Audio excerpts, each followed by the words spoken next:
I'm Pastor Jeremy Combs. Thank you once again for joining us as we're looking at the doctrine of the divine in the book of Deuteronomy. Now we're trying to pick up the pace here. And so I often think of that Micro Machines, man. Do you remember that Micro Machines commercial? I'm probably going to have to date some of you here. If you were not aware of things in the 90s, you wouldn't know this, but they were the real small cars. Cost a lot of money too, by the way. But the guy in the commercial, they got like an auctioneer, and he would talk so fast. Sometimes I feel like that guy when we're trying to just get all of the Word of God in here. So hang on, we're going to get going. We talked about worship. You got to have a place where you're gathering and going. You got to have a place where you're giving. And then needs to be a place of gladness. Verse 13, take heed to thyself. Okay, quit worrying about everybody else. Quit worrying about how brother so-and-so worships, sister so-and-so worships. Worry about yourself. That's I would almost say a big theme in the Bible is stop worrying about the other guys, evaluate yourself. Take heed to thyself that thou offer not thy burnt offerings in every place that thou seest. That is, you'll go and you'll think, I can just give wherever I want. Again, this may not have been written to you, but it's written for you that you need to have a place where you can give to and through. And again, the greatest opportunity for that is the local church, where you can help invest in benevolent funds through your church. You can give to missions. You can give to projects, other things. I'm not saying that there's not sometimes where you can offer or give to some different projects. I've done that with people going on mission trips, etc. But I will tell you this: a majority of my giving goes and is anchored through our local church, and really that's the way it gives us accountability, and it's also part of our heart and mission, and so that's where we need to be. But in the place which the Lord shall choose in one of thy tribes, there thou shalt offer thy burnt offerings, and there thou shalt do all that I command thee. So have a place to worship. Notwithstanding, thou mayest kill and eat flesh in all thy gates. Whatsoever thy soul lusteth after or desireth, according to the blessing of the Lord thy God, which is given thee, the unclean and the clean may eat thereof, as of the roebuck and of the hart. And so when they were traveling, we talked about this last time too, there were some different guidelines because they couldn't have they couldn't have big herds of cattle and sheep and, wandering to find grass and water. Well, now they're going to go into this lush, wonderful promised land to where now they're going to be able to increase their herds. So now, amen, they're going to be able to have steak. They're going to have themselves a burger, maybe some mutton, okay? And as well, they're going to find game and they're going to be able to hunt. And before, they'd have to bring it to and sacrifice, and then they would eat part of that sacrifice. It was a way of providing for God, providing for their own. Almost like when we get paid, we give part to God, then we use the other part to provide for our family. He's saying now you don't have to bring it all. There's times where, yes, we'll see in a few minutes if it's a burnt offering, yes, and you need to bring it. But if you just say, we'd like to have some burgers because it's the 4th of July, which would have meant nothing to the nation of Israel back in those days, and probably not even much to this day, you could. Now, there's going to be some limitations, and we will get to that in just a moment. Only you shall not eat the blood. There you go. You shall pour it upon the earth as water. Sorry for those of you that like the rare, where you cut into it, it moves, and a little bit of red squirts out. No, hopefully you're on the medium well. That's where I'm at. And the Bible did that for many reasons. I think the biggest thing was life is precious. And even when that animal is butchered, you're not to take it for granted, okay? There's also some sanitary reasons and other things for that, not to mention pagan rituals where they would drink blood and so forth. So again, distancing themselves as far away as they can. I'm not saying if you eat it rare, I think you're a little odd, okay? But that's just that's just not my cup of tea. But I'm not saying that's a sin today.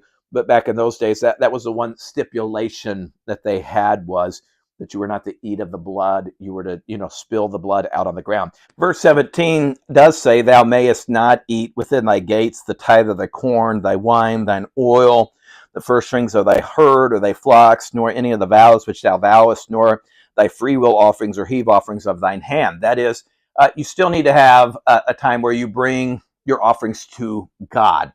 Don't skimp, don't sacrifice, don't cut corners when it comes to giving to God. We need to be careful in this. Your church or the place where you are attending, that you need to help provide for that minister, that church, and those people. And so here he says, yes, you can have any kind of meat that you want, deer, etc., beef, but when it comes to your offering, yes, you got to make your journey to where the tabernacle is. Yes, you'll sacrifice it like you always have, and then you can eat part of it like you traditionally do. But thou must eat them before the Lord thy God in the place which the Lord thy God shall choose. Thou and thy son and thy daughter and thy manservant, thy maidservant, and the Levite that is within thy gates. And there it is again, thou shalt rejoice before the Lord thy God in all that thou puttest thine hand unto. 3 times so far we've seen rejoice. Boy, we ought to have a joyful time when it comes to worshiping God. Take heed to thyself. There's the second time that's been said, that thou forsake not the Levite, as long as thou livest upon the earth. Now, I'm real careful with this because I am a preacher, and I feel like we have a great church family that really provides for our needs. But I tell you what, anytime we have an opportunity to help somebody that is, we would say in the ministry, they minister the word of God, they're not better than anybody else. And I understand there are some that they're well off. And I'm not going to condemn or say that that's the end of the world, but I also do know, just from traveling in evangelism for 15 years, being around pastors in this area as well, that there's a lot of men and, by the way, women of God, missionaries, etc., Christian school teachers, we could put them in this category, that are sacrificing to get the word of God out. And I'm not saying that you have to give them everything and they've got to have a brand new home and a brand new car, but I think you ought to pay attention to and be aware of some of their needs, because I do know an awful lot of folks that sacrifice. I think of when I was in evangelism. I was single, had money then, okay, and I went and I did a Sunday, and I don't remember what it was, maybe $200, and I stayed in the pastor's home, and I could tell, boy, they were sacrificing, and the Lord led me, and I was just obeying God, so it's nothing on me. But I remember as we got ready to leave, I just signed the check over to him, and I said, I understand you guys have needs. Would you please, don't take this wrong, but would you just use this for you? And I'll never forget that pastor was like, well, I know of somebody down the road. And I said, you can use part of it, but I would like for you to use some of it for the kids, or, get whatever you have.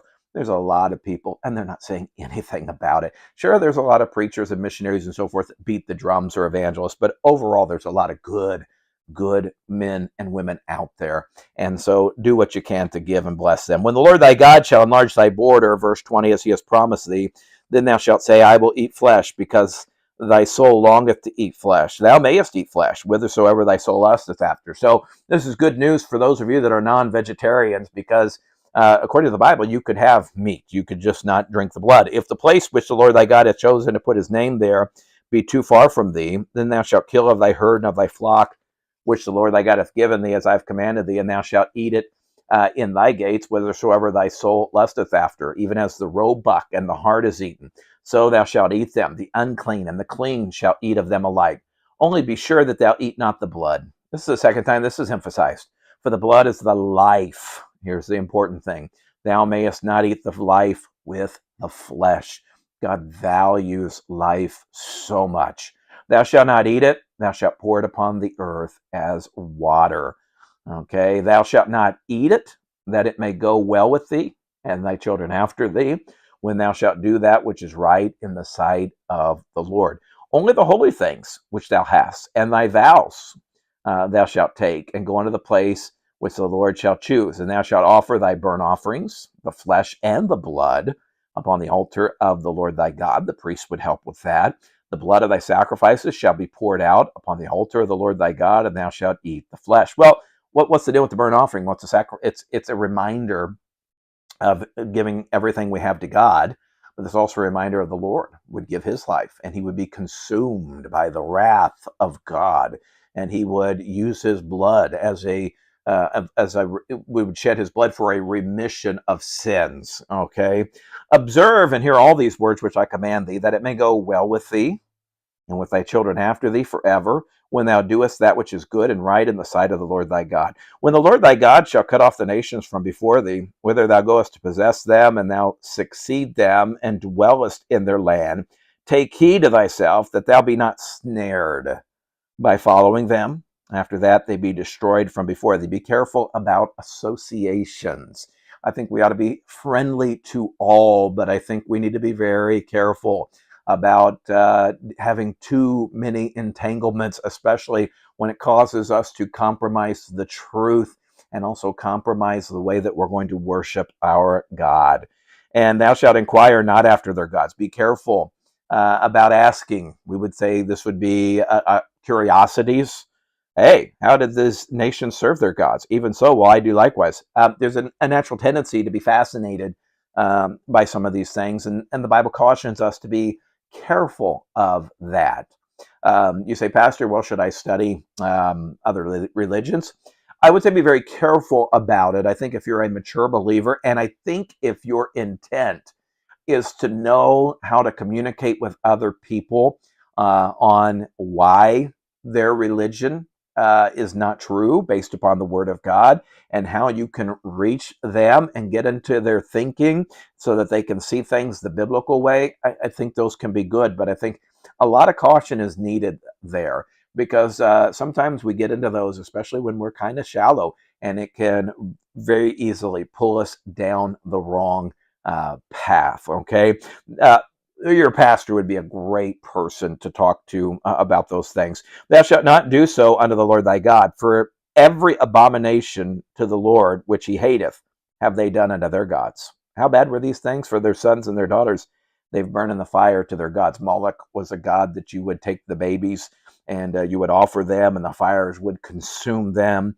Whatsoever things I command you, observe to do it. Thou shalt not add thitherto, nor diminish from it. And so he says, be very careful about associations. Be careful about asking. Be careful about assimilating into and practicing what they do. And then I think he ends it here and he says, be careful about adding to.